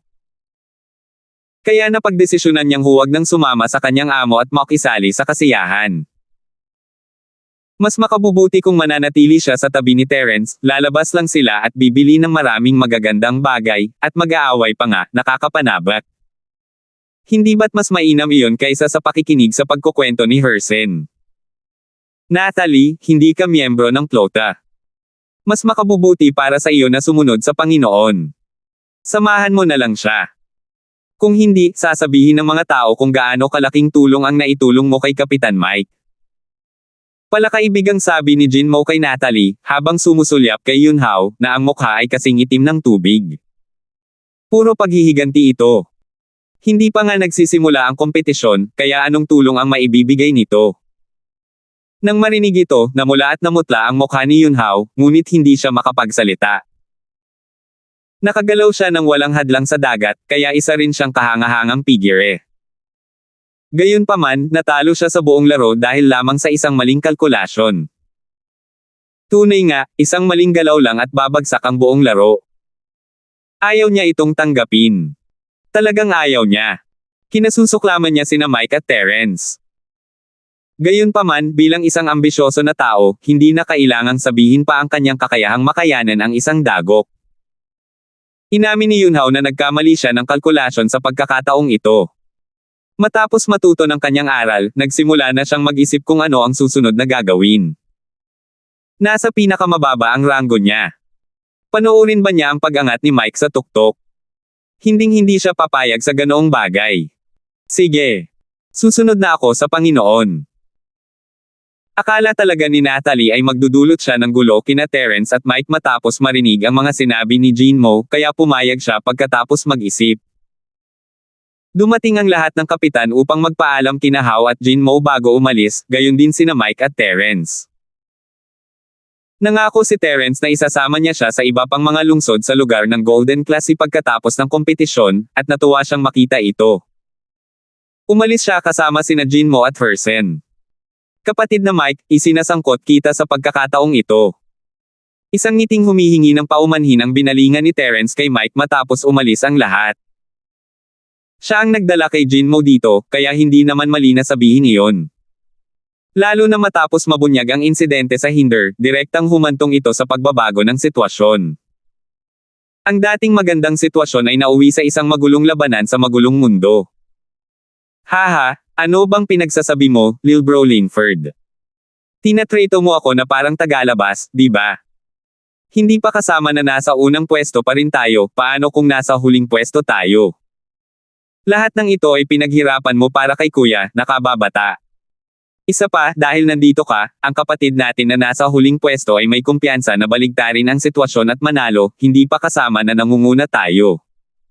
Hindi ako naniniwalang may makakatalo sa atin.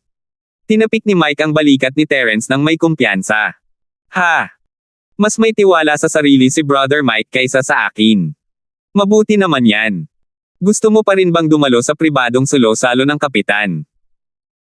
Naalala ni Terence na may gagawin si Mike, kumusta na kaya ang takbo ng usapan? Hindi, sinusubukan lang naming magkakilala ng pribado at tingnan kung may anumang kooperasyon sa hinaharap. Bumalik tayo at uminom. Ikinumpas ni Mike ang kanyang kamay at inilagay ito sa balikat ni Terence bago bumaling sa kanyang panglimang kapatid.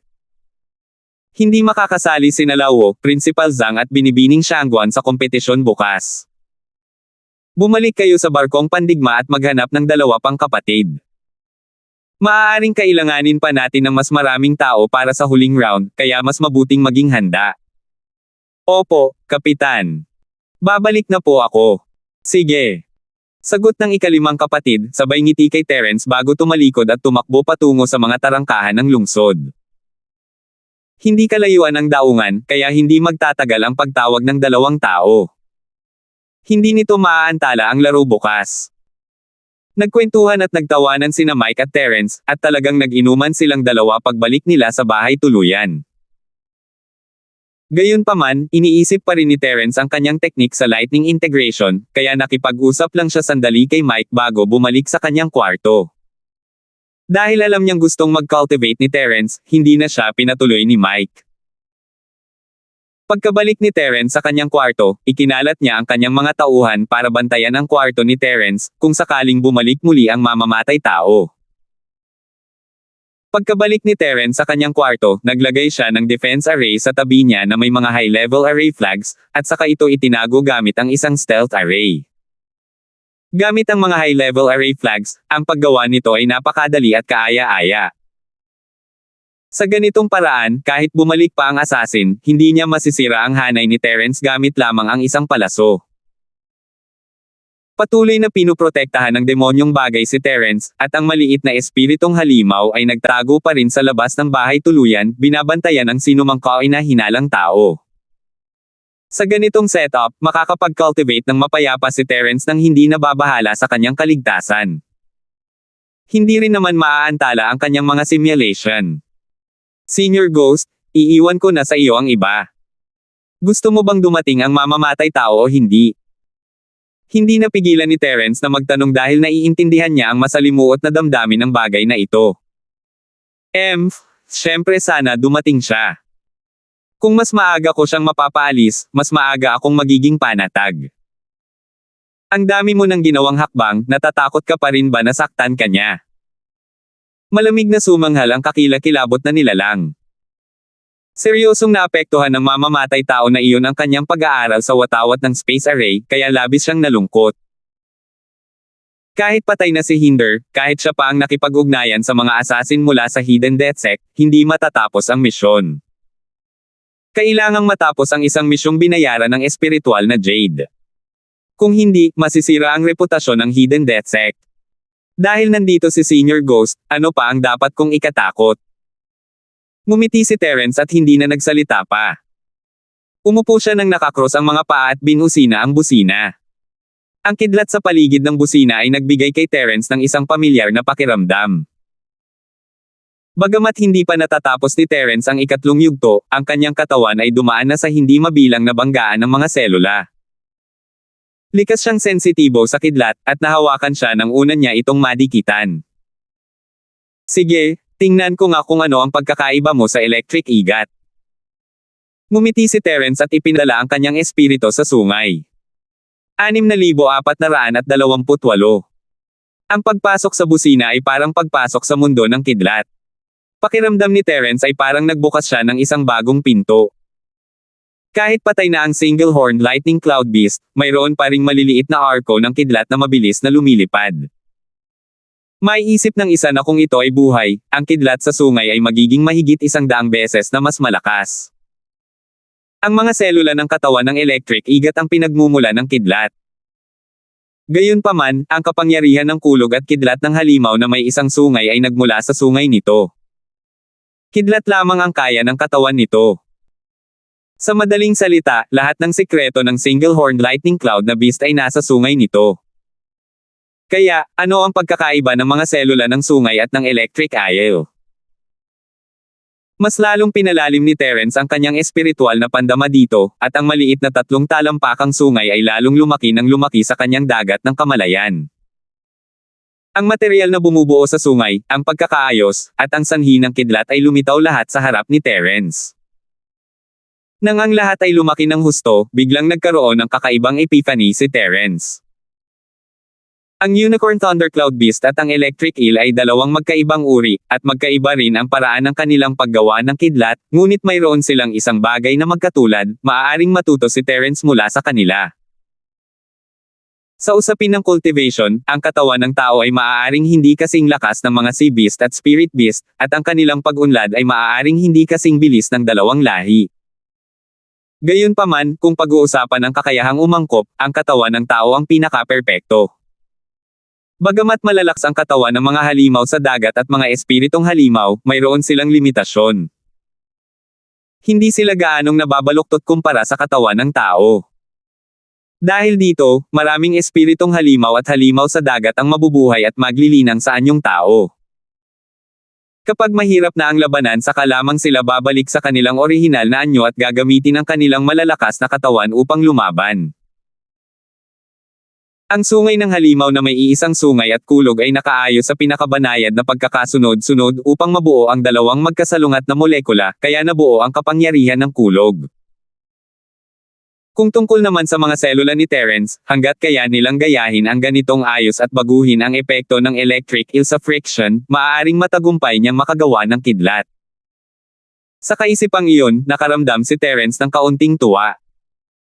Ang pagkakaroon ng sungay ng halimaw ay talagang nakatulong sa kanya upang makarating sa ikatlong antas.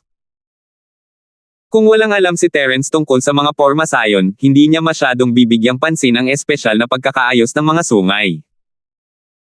Nadama niya na ang pagkakaayos na ito ay may kaakit-akit na anyo ng isang pormasayon, at sa gayon ay nahinuha ang pinagmumula ng kulog at kidlat. Dahan-dahan lang. Susubukan ko muna sa palad ko para maiwasan na hindi ito matanggap ng mga selula sa katawan ko at maging sanhi ng pagguho ng malaking bahagi ng katawan ko. Maingat si Terence sa pagsasanib ng igat at ng halimaw. Hindi niya alam kung ganito ang ikatlong antas ng orihinal na pagtakas ng kidlat, pero marahil ang ginagawa niya ngayon ay isang hindi pa nagagawang kangahanga. Itinuon ni Terence ang kanyang banal na pandama sa kanyang kaliwang palad, at ang kanyang mga selula, sa ilalim ng kontrol ng kanyang banal na pandama, ay nagsimulang mag-adjust at magbago sa isang hindi kapansin-pansing paraan. Nang matapos ang bahaging iyon, naramdaman ni Terence ang pagkakaiba. Walang kidlat, ngunit may pagbabago. Iba ito sa mga nakapalibot na selula. Alitan. Ang kaayusan ay perpektong naipasa sa pamamagitan ng banal na pandama, at ang napakaliit na mga selulang ito ay nagsimulang mapanatili ang kanilang istruktura ng pagkakaayos. Bahagyang nanginginig at nagkikiskisan ang mga ito sa isa't isa. Sa una, medyo wala pa sila sa pagsasanay, ngunit hindi nagtagal ay malaki ang kanilang pag-unlad. Tila tumigil ang oras, at walang ibang nilalang sa mundo ni Terence kundi ang grupong ito ng mga selula. Sa simula, hindi nagbunga ang synchronization ng ninanais na resulta, ngunit hindi nasaroon ng loob si Terence. Patuloy niyang kinokontrol ng mahigpit ang cell resonance. Hanggat kaya pa ng katawan niya, hindi siya titigil. Sa totoo lang, kung si Terence ay aatakehin ng isang mamamatay tao sa oras na ito, hindi siya makakareact agad kahit na may babala sa Jade Space. Ang tanging bagay na maaari niyang asahan at maasahan ay ang defense array na kanyang itinayo. Mabuti na lang at hindi pinili ng mamamatay tao na kumilos sa oras na ito. Marahil ay naramdaman niyang hindi madaling magtago sa bayan sa araw, o marahil ay naghihintay pa rin siya ng mas magandang pagkakataon. Kahit ano paman, patuloy pa rin si Terence sa pagsubok ng walang anumang panghihimasok. Pagkalipas ng 2 oras, sa wakas ay natagpuan niya ang pinakaangkop na frequency. Sa pamamagitan ng espesyal na kaayusang ito, ang mga selula ay nag-alingaw-ngaw at nagkusko sa isa't isa na nagdulot ng unang kidlat. Ito ay naiiba sa tunay na pagbabago ng enerhiya noon. Ito ang kidlat na direktang nalilikha mula sa mga selula ng katawan. Ito man ay bilis o lakas, ito ay nakahihigit sa tunay na enerhiyang kidlat. Bukod doon, nag-aalala si Terence na baka hindi makayanan ng mga selula ang pagkakaayos at alitan, ngunit hindi ito nangyari. Hindi lang iyon, mas lumakas pa ang grupo ng mga selula matapos malikha ang lakas ng kidlat. Walang duda, ang katawan ni Terence ay maa-upgrade sa isa pang antas pagkatapos niya maging dalubhasa sa ikatlong antas ng Thunder Escape Technique. Ito ay isang tunay na body tempering technique, at tiyak na isa itong top tier. Sa isang matagumpay na pagsisimula, magiging mas madali ito sa bandang huli. Nagsimulang bumalot sa buong katawan ni Terence ang malakas na pandama ng espiritu, at gamit ang mga orihinal na selula bilang modelo, sinimulan niya ang mga ito na baguhin ng malaki. Nang makumplito ang pinakamaliit na grupo ng selula, ang mga grupo ng selula ay muling bumuo ng isang malaking grupo ng selula at sa huli ay kumalat sa buong katawan. Sa isang iglap, natabunan ng kidlat ang katawan ni Terence. Bumalik na sa Jade Space ang spirit sense ng multo. Madaling lumikha ng mga kislap ang kidlat ni Terence at masasaktan ang espiritu ng multo kapag hindi niya ito makontrol ng maayos. Kung tungkol naman sa trabaho ng pagprotekta sa kanya, maaari niya lamang itong ipaubaya sa mga nasasakupan ni Mike at sa maliliit na spirit beast na iyon. Ang prosesong ito ay tumagal ng buong gabi, at nang sumikat ang araw mula sa silangan, tuluyang bumagsak si Terence sa kanyang silid. Nakumpleto na ng kanyang mga selula ang lahat ng pagpapatigas at pagbabago, ngunit ang kidlat na nalilikha ng kanyang katawan ay nakakapagod pa rin sa pisikal. Ngayon, ang kanyang buong katawan ay masakit at manhid, at nakakaramdam siya ng hindi matiis na sakit kahit na igalaw niya ang kanyang mga daliri. Ang mga taktika sa pakikipaglaban ng ninakaw na purong chi ng langit mula sa fortune ay dumaloy sa kanyang katawan, nagsisimulang magbigay ng sustansya sa kanyang mga selula. Hindi sinasadyang ginamit ni Terence ang kanyang purong chi kanina dahil gusto niyang makita kung ano ang limitasyon ng kanyang katawan. Bukod pa rito, nang hindi gumagamit ng tunay na chi, ang epekto ng pagpapatibay sa katawan ay perpekto rin. Tapos na. Agad na lumitaw ang malamulto. Tila kahit hindi niya inilabas ang kanyang spirit sense, pinapanood pa rin niya ang mga galaw ni Terence sa Jade Space. Sa ikatlong antas ng teknik ng pagtakas gamit ang kidlat, kung saan pagsasamahin ang kanyang katawan at kidlat, muling tataas ang lakas ng pakikipaglaban ni Terence. Ang mga kasanayan sa elemento ng kidlat tulad ng kidlat na may libong pagsabog, kidlat na may libing, at iba pa ay magiging mas malakas din. Sa simula, matapos ma-upgrade ang 5 elements killing intent sa Katimugang Isla, ang kapangyarihan nito ay hit na lumampas sa Lightning Thousand Explosion at Lightning Burial. Gayunpaman, iba na ngayon. Ang pag-unlad ni Terence sa elemento ng kidlat ay magdudulot din ng pagtaas sa lakas ng kanyang mga kasanayan. Ang mga kasanayang ito ay muling nasa parehong antas ng layuning pumatay ng dragon.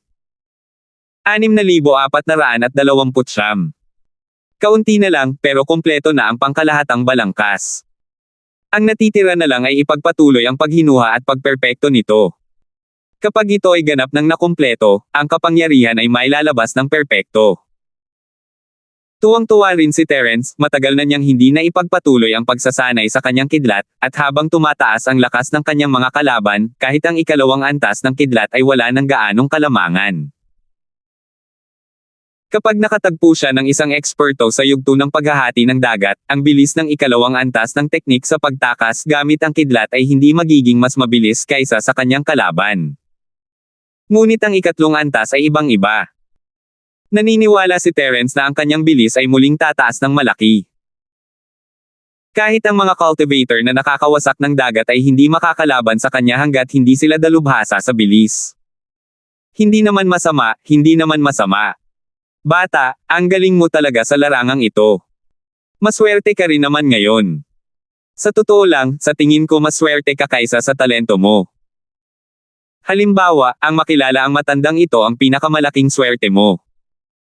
Maganda ang mood ng demonyong iyon, at nagsimulang makipagbiruan kay Terence. Tama, tama.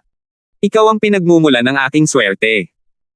Tumawa rin ng malakas si Terence, pinakamaswerte niya ang makasalubong ng ganito. Kung hindi dahil sa bagay na iyon, hindi malalaman ni Terence kung ilang beses na siyang namatay. Hindi siya nagbibiro, seryoso siya. Hahaha, may konsensya ka para magkaroon ng ganitong kamalayan. Sige, bilasan mo at bumangon ka. Huwag kang manatili sa lupa at magkunwaring patay. Malapit nang magsimula ang ikatlong round ng kompetisyon. Kung hindi ka babangon ngayon, mag-aalala si Mike. Hindi na nagpatuloy sa pagbibiro ang multo kay Terence, at bumalik sa pag-aaral ng mga watawat ng space formation pagkatapos ng ilang salita. Tumayo si Terence, napangiwi sa sakit. Ang sakit at pamamanhid sa kanyang katawan ay pinalakas ng mga taktika sa labanan ng ninakaw na kayamanan ng langit, at mas bumuti na ito. Kung iba pa iyon, hindi sila makakabangon ng walang 1 o 2 araw na pahinga. Kaya naman, siya lang ang tanging makakagamit ng ganitong uri ng pamamaraan ng cultivation. Ito ay dahil ang pagkonsumo ng pisikal na lakas at tunay na chi ay sadyang napakalaki. Binuksan ni Terence ang pinto at nakita si Mike at ang 8 gwardya nito na nakatayo sa paligid, wala ni isa sa kanila ang naiinip. Kahit si Mike ay hindi inisip na ang ikatlong round ay magiging mas mahalaga kaysa kay Terence. Kapatid na Mike, salamat sa iyong pagsusumikap. Pinoprotektahan mo talaga ako. Hindi maganda kung maaapektuhan mo ang kompetisyon ngayon. Naantig si Terence, at tanging salita lamang ang naipahayag niya sa kanyang pasasalamat. Kuya Linford, hindi na namin kailangang sabihin ang mga ganyang bagay. Kung ikukumpara sa iyo, ano ang simpleng kompetisyon? Kumusta naman iyon? May natutuhan ka ba sa paglilinang kahapon? Nakikita kong malinaw na naiiba ang iyong espiritu, pero hindi ko masabi kung ano ang naiiba. Ikinumpas ni Mike ang kanyang kamay ng nakangiti, ngunit nagliwanag ang kanyang mga mata nang makita si Terence. Mayroon nga akong progreso sa aking teknik sa pagtakas mula sa kidlat. Lahat ng ito ay salamat kay Kuya Mike. Hindi nagsisinungaling si Terence, kung wala si Mike, mahihirapan siyang makuha ang lightning escape technique, pero hindi niya kailangang sabihin ito ng malakas, kailangan niya lang itong tandaan. Sige, magagalit ako kung patuloy kang magiging magalang. Maaga pa naman, gusto mo ang kumain muna. Bagamat ayos lang sa mga cultivator ang hindi kumain ng matagal, ang pagkain ay naging nakagawian na ng mga cultivator na tao. Sige, kumain muna tayo bago ang kompetisyon. Maging mas masigla ang lahat.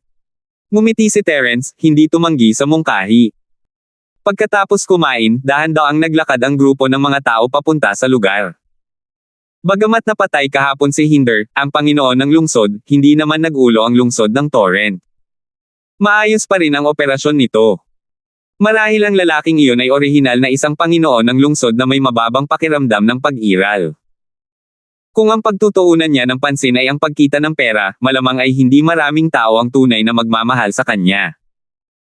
Siyempre, mas malamang na ang mga tao mula sa Yellow Rank Sea Route Management Association ay nakontrol na ang lungsod bago pa dumating ang bagong City Lord. Ito rin ay upang maiwasan ang mas malaking kaguluhan sa lungsod na makakaapekto sa pag-usad ng pagdiriwang, at ito ay kapakipakinabang sa magkabilang panig. Para maiwasan ang paghihinala, hindi na bumalik sina Jinmo at Natalie kahapon. Nanatili sila sa lugar na inayos ni Hersen para sa kanila. Naisip ni Terence ang pagiging makulit ng matanda at napaisip kung sina Jinmo at Natalie ay nalunod sa maraming kalokohan kahapon. Kapitan Mike. Pangalawang Kapitan Linford. Magalang na binati ng mga kapitan na nakasalubong nila sa daan sina Mike at ang iba pa. Ngayong nakapagtatag na ng relasyon sina Mike at Hersen, alam ng lahat na maganda ang kinabukasan niya. Kaya naman, mas mabuting makipagkaibigan na lang sa kanya ngayon. Lalo na si Terence, ang kakayahan niyang kontrolin ang isang barkong pandigma ay hindi moari, at mayroon siyang koneksyon sa mga malalaking tao sa lugar ng mestiko at mahiwagang klase ng dagat. Tanging si Yunhao lamang ang magiging hanggal para masaktan ang isang taong tulad niya.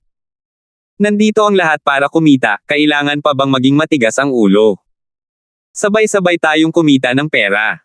Sa katunayan, walang ginawang mali si Yunhao. Sa normal na sitwasyon, ang pagiging mabait ay magpapayaman lamang sa isang tao kapag pare-pareho ang lakas ng lahat. Kapag nahaharap sa isang napakahinang grupo, ang batas ng gubat ang tamang pagpipilian. Ang masasabi lang niya ay malas siya. Gusto niyang kagatin ang laman ni Mike, pero nabali ang kanyang mga ngipin. Nag-uusap at nagtatawanan ang lahat habang papasok sila sa lugar ng maayos.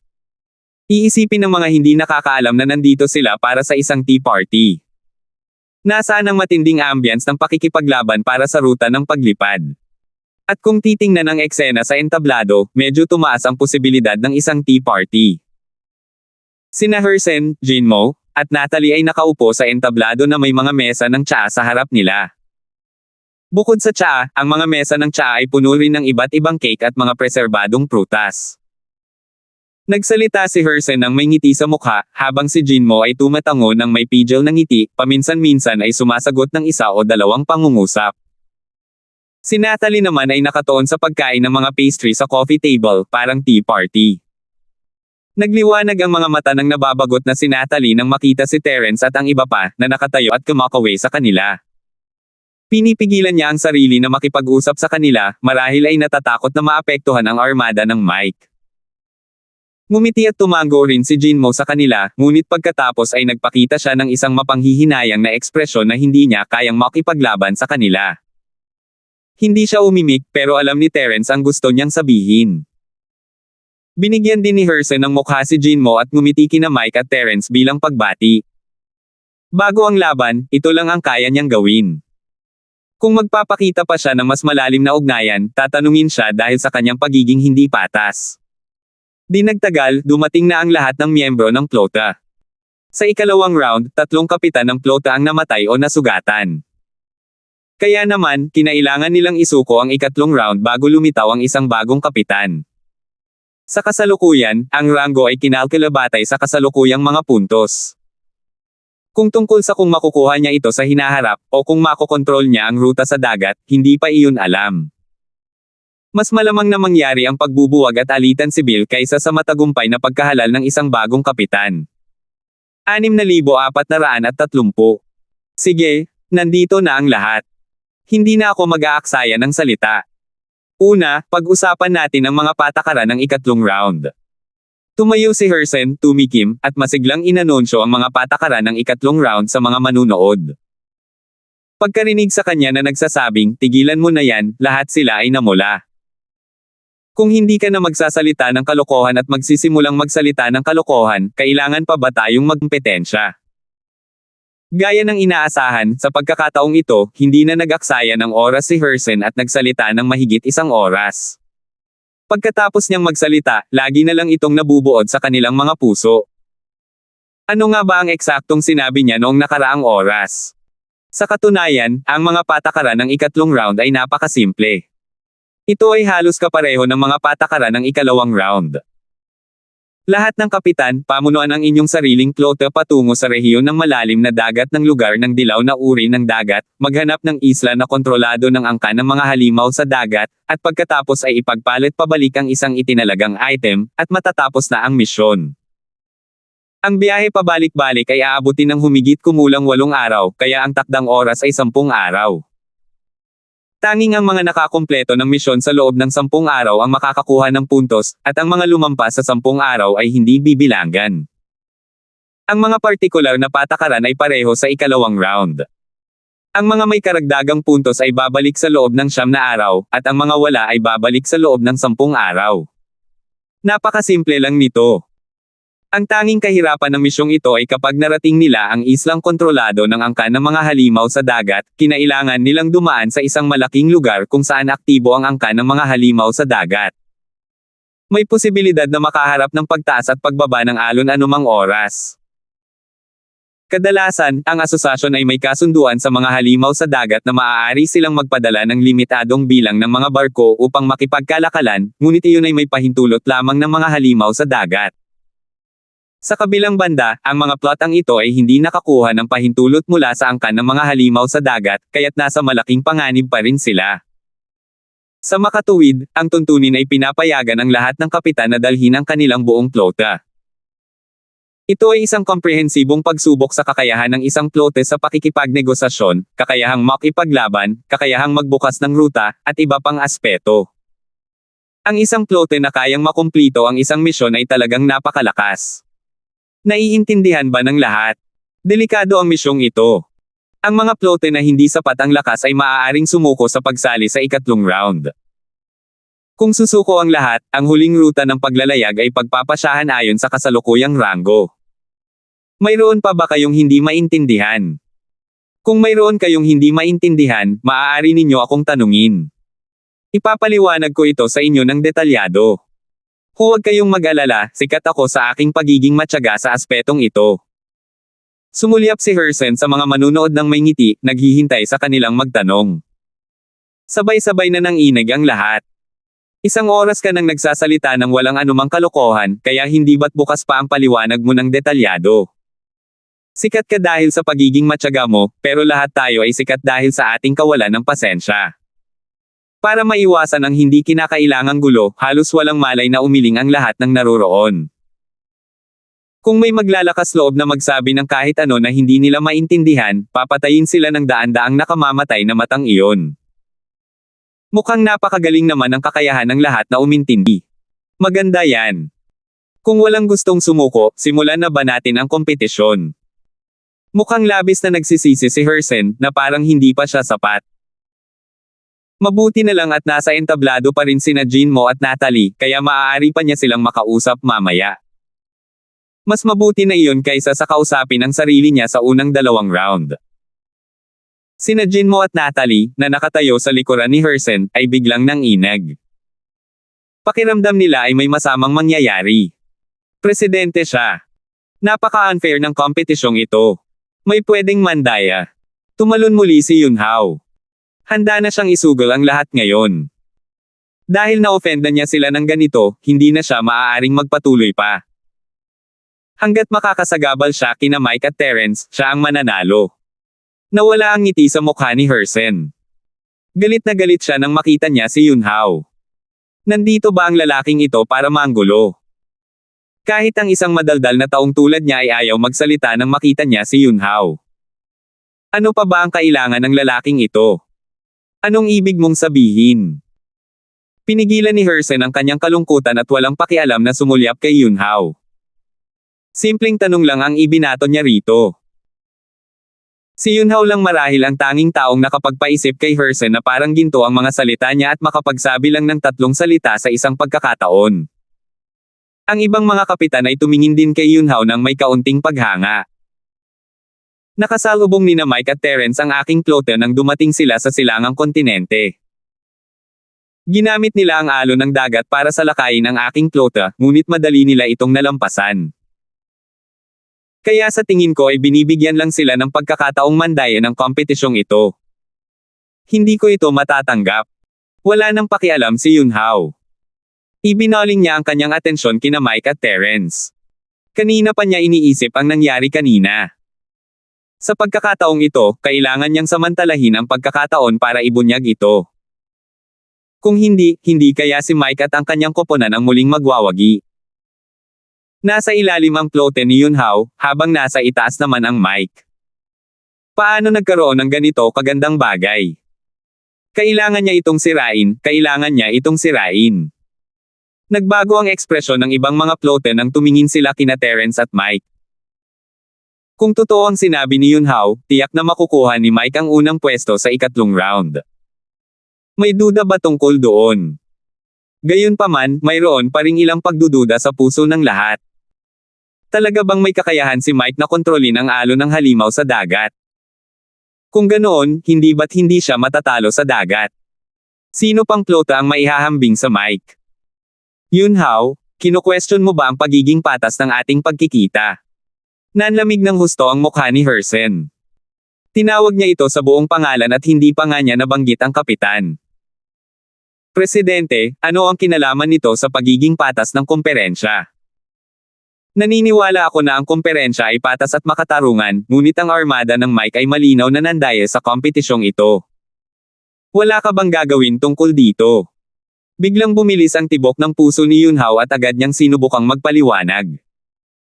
Dahil patas at makatarungan ang kompetisyon, at walang problema sa mga patakaran ng kompetisyon, bakit ka nagsasalita ng napakaraming kalokohan?